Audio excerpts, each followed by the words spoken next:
las 6 de la mañana, 18 minutos, al profesor Jairo Humberto Restrepo. Él es profesor de la Facultad de Ciencias Económicas de la Universidad de Antioquia. Profesor, gracias por estar con nosotros. Buenos días. Sebastián, muy buenos días, Claudia, Catalina. Bueno, ya usted escuchó aquí detrás de cámaras un poco de lo que estábamos conversando, de la discusión que se está dando a nivel nacional. Hablábamos de reforma laboral, ahora hablamos de una consulta popular. Vemos también los mensajes de un lado y del otro. La realidad es que en este momento no hay reforma. Se hundió esa reforma laboral. ¿Qué es lo que viene para Colombia teniendo en cuenta que el gobierno busca una consulta popular? ¿Le van a dar los números? Sebastián, y para todo el público, creo que amanecemos con otro tema de 2 años largos que día a día aparece un poco el futuro ensombrecido. Frente al tema de la reforma laboral hay que diferenciar como 2 dimensiones para la discusión y muy importante lo que pensemos en casa, en la empresa. Uno es el contenido propiamente de la reforma, en qué consiste la reforma laboral y qué tanto puede realmente beneficiar el trabajo. Y 2, que es lo que hoy nos tiene en este tema, cuál es el proceso para adelantar esta reforma laboral, cuál es el trámite que ha traído. Entonces podemos hablar de las 2 cosas. ¿Cuál es el contenido de la reforma y cómo es que la reforma se ha tramitado? Ajustamos ya 2 años, desde cuando se presentó por primera vez la reforma, naufragó en la primera legislatura, o más bien en 2023 por falta de tiempos, vuelve a presentarse desde agosto del 23, llevamos entonces ya año y medio discutiendo la reforma. Al iniciar el tercer debate, pues vemos que se ha hundido. Sobre el contenido, sin duda, la reforma laboral trae unos aspectos, digamos, positivos para la población trabajadora. Busca entregarle a los aprendices del SENA, en general a los aprendices, la condición de un contrato de trabajo. Pero al mismo tiempo, la gran advertencia de muchos estudios es que la reforma no va a crear empleo. Como está planteada, la reforma lo que haría es beneficiar a una población ya trabajadora. Lo voy a poner en números muy sencillos. Colombia sumamos unos 25 millones de personas, los que llamamos la población económicamente activa. Esto es, quienes estamos laborando o quienes están buscando empleo. De cada 10 personas de esta población económicamente activa, 4 somos parte de la denominada población formal, es decir, tenemos un contrato laboral, con prestaciones sociales, con seguridad social, 4. 5 son informales, esto es, tienen un empleo precario, son independientes, cuenta propia, y 1 está desempleado. La pregunta que nos podemos hacer en casa es, ¿a quién beneficiamos frente a una política? ¿A los 4 que ya tenemos empleo? ¿A los 5 que tienen un empleo precario y por lo tanto están en condiciones de pobreza o de falta de ingresos, o al que está desempleado? La gran crítica sobre la reforma presentada por el gobierno es que se concentra en los beneficios, legítimos por supuesto, de los 4 de cada 10 que estamos empleados. Y el llamado es, preocupémonos más por los 5 informales y por el desempleado. Profesor, dice el ministro del Interior, Armando Benedetti, que a ellos ya no les importa si la reforma pasa o no pasa. Esa fue la declaración el día de ayer, que ellos tienen además ya algunos decretos preparados que van a dar a conocer a la opinión pública para avanzar con lo que quieren lograr con esta reforma laboral. Pero ¿cómo encontrar puntos medios? Porque esto es que pasa o no pasa, si se hunde o si se continúan los debates, y en últimas, pues ninguna de esas 3 poblaciones que usted menciona dentro de este grupo de 10 tiene un beneficio real. Llevamos más de 2 años en esta misma discusión. Catalina, eso nos lleva entonces a la segunda dimensión del problema, el político. Este es un tema político, ideológico, de puntos de honor. Yo creo que el gobierno le está haciendo, y la oposición también, a un grave daño al país y a la democracia. La democracia tiene unas reglas y las aprendimos desde cuando estudiamos la primaria y hoy lo están aprendiendo los niños. Por ejemplo, la separación de poderes. Hay un presidente designado por el pueblo para liderar un programa de gobierno, hay un Congreso de la República también elegido por el pueblo para llevar adelante unas iniciativas, y hay una rama jurisdiccional con las distintas cortes que están haciendo el control. Entonces lo que el gobierno está dando a entender es que sí o sí sus iniciativas, sus ideas, contra todo, van adelante. Yo creo que el país se está distrayendo frente al foco que necesitamos, y es discutir el futuro, y este tema, a mi juicio, no tendría por qué llevarse a una consulta popular donde lo que vamos a hacer es el desgaste todos los días, cuando deberíamos estar preocupados es por una hoja de ruta, cómo vislumbrar hacia adelante un país más ordenado. Cuando este gobierno inició, parecía tener una hoja de ruta clara y le apostamos a la idea de que el cambio sería una realidad, solo que eso no se puede de la noche a la mañana. Primero, una reforma tributaria que en ese momento, liderada por José Antonio Campo, le permitió al país mejorar las condiciones de distribución y una disposición de distintos estamentos a aportarle a un mejor país. Segundo, muy importante, una reforma pensional. Esto no se dice en los debates.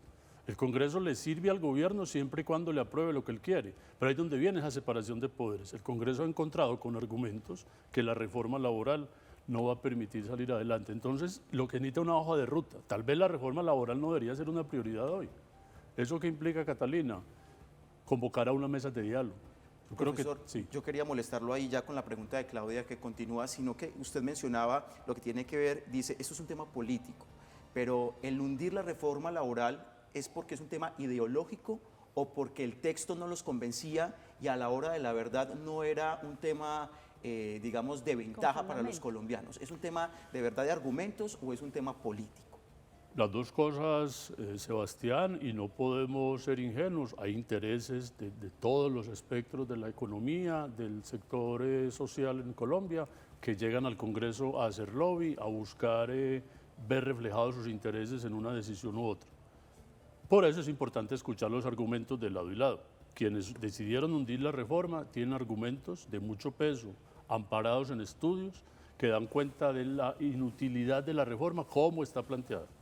Quienes defienden la reforma hacen también lo propio, discutiendo con sus argumentos por qué es conveniente. Yo creo que aquí lo que necesitamos es, y bienvenida a la Cámara, llegar a los hogares. Si queremos que la gente participe, por supuesto, también es legítimo en una democracia, tenemos que informarnos muy bien. Yo lo vuelvo a poner en los 10 números. ¿A quién vamos a beneficiar? ¿A los 4 que ya estamos empleados?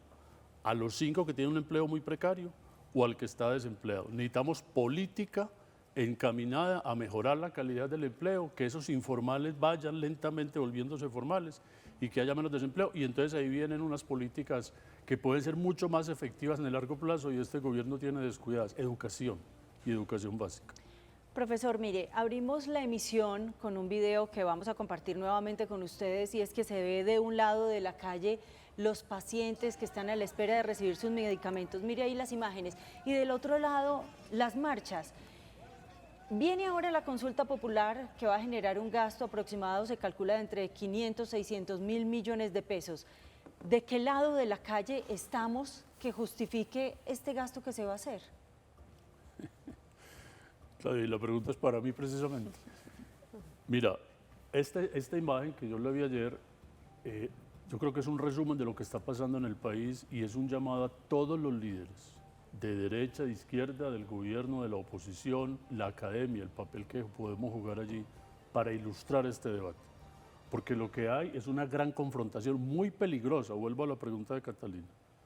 Bienvenida a una consulta, hace parte del juego democrático, pero es peligroso para el propio gobierno, porque él puede lanzar un boomerang donde sencillamente pierde. Hemos tenido historia de tiempo atrás que las consultas no han realmente entregado buenos resultados.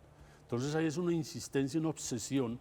Si las reglas no me funcionan en el Congreso, me salgo del Congreso para la calle. Si la calle no me funciona, porque no creo que haya funcionado muy bien ayer, busco una consulta. La pregunta es, ¿cuál va a ser el desgaste más allá de si vale 500, 700 mil millones de pesos? Pero decía ayer María Fernanda Carrascal, la democracia cuesta. Y en este caso, cuando hay pacientes en fila de espera por sus medicamentos, ¿vale la pena? Y hay un costo incluso mayor, es la pérdida de productividad. ¿Cuánto vamos a perder si nos vamos a dedicar a salir a la calle a promover la consulta? Más allá de esos 500, 700 mil, me preocupa esos costos indirectos. Sí, yo creo que esto se encruza muy importante con el tema de la salud, donde el llamado es a tomar en serio las decisiones que ha tomado la Corte Constitucional. Vuelvo al tema que aprendimos en primaria, equilibrio de poderes.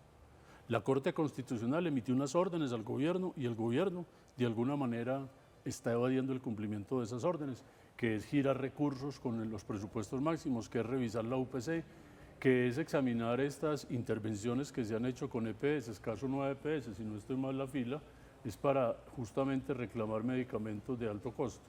Esto es lo que desde la casa debemos discutir y si es que vamos a hacer llamados a una consulta, pues la gente tiene que estar muy bien informada para saber qué es lo que va a responder, porque me temo, Claudia, que dando paso a una consulta se sigue otro capítulo de esta serie larga. ¿Cuáles van a ser las preguntas? ¿Cómo se van a formular las preguntas? ¿Qué va a decir el Senado sobre esa consulta? ¿Qué va a decir la Corte? Y seguimos, y mientras tanto debemos trabajar, debemos resolver los problemas del día, en salud especialmente, todo esto que está pasando. El gobierno no puede seguir ocultando el problema, no puede seguir diciendo que esto es culpa del pasado. Ya lleva cerca de 3 años gobernando y realmente estamos viendo que el país no parece que queda pequeño frente a las capacidades del gobierno. Profesor, usted nos menciona productividad, lo que se pierde también en todo este tira y afloje, el tiempo fundamental, pacientes que necesitan sus medicamentos y que muchos de ellos están muriendo en medio de esta discusión que no avanza. Pero más allá de eso y volviendo al tema que usted nos pone sobre la mesa, es esa consulta popular. Ya la reforma laboral se hundió, eso ya ocurrió el día de ayer, miremos hacia adelante. ¿Cuál sería entonces ese devenir, lo que le queda al gobierno nacional en la consulta popular? ¿Qué pasaría? Y esas preguntas, algo que usted menciona también claramente, debemos salir informados a esa consulta. Ayer mucha gente ni siquiera sabía por qué estaba manifestándose en las calles. Entonces, tantos jóvenes que seguramente también van a participar de esa consulta, ¿cuál sería, o explíquenos a los televidentes también, cuál sería ese proceso? Entregan unas preguntas, esas preguntas pasan al Senado, el Senado va a aprobar o no va a aprobar estas preguntas, entonces, ¿cuál serían esos pasos que vienen cronológicamente? Muy bien, Catalina, y ya abordaríamos un espacio medio jurídico que yo puedo quedar corto frente a ello, pero de manera simple, la consulta implica que el presidente, el gobierno, plantea unas preguntas. Creo que no existe límite de preguntas, tiene que ser preguntas claras para responder sí o no. Por ejemplo, ¿está usted de acuerdo con que la jornada laboral ordinaria termine a las 7 de la noche y a partir de las 7 de la noche se pague horas extras? Me imagino algo como así. ¿Está usted de acuerdo que los recargos por los dominicales sean del 100%? ¿Está usted de acuerdo con que los aprendices reciban un contrato de salario, un contrato mediante un salario mínimo? Esas preguntas las debe resolver el Senado, aprobar o no la consulta. Primer escollo. Y enseguida la Corte Constitucional hace una revisión y ahí puede haber un asunto donde la Corte, con su sabiduría, puede encontrar que esas preguntas no son parte, en principio, de una consulta popular porque justamente serían del resorte de la discusión de las leyes. Hay una zona como gris de cómo serían las preguntas, pero aceptemos que las preguntas son avaladas y se inicia la consulta. Es necesario que salgan a la calle a votar por lo menos 13 millones de personas y ahí está la primera prueba. Ahí muy seguramente. Con mi pregunta, qué pena lo interrumpo, profesor, porque hablamos de que el presidente llegó al poder con 11 millones, un poco más, 11 millones de votos. Requiere de 13 millones de votos y un poco más para poder superar y sacar adelante esa consulta popular. Como está el desgaste, para muchos hay un desgaste del gobierno, ¿cómo ve usted el panorama? Le falta 1 año y medio de gobierno, ya viene todo este tema electoral, ¿le van a dar las pilas? Sebastián, en franca lid, creamos en la transparencia, en el ejercicio limpio de la democracia.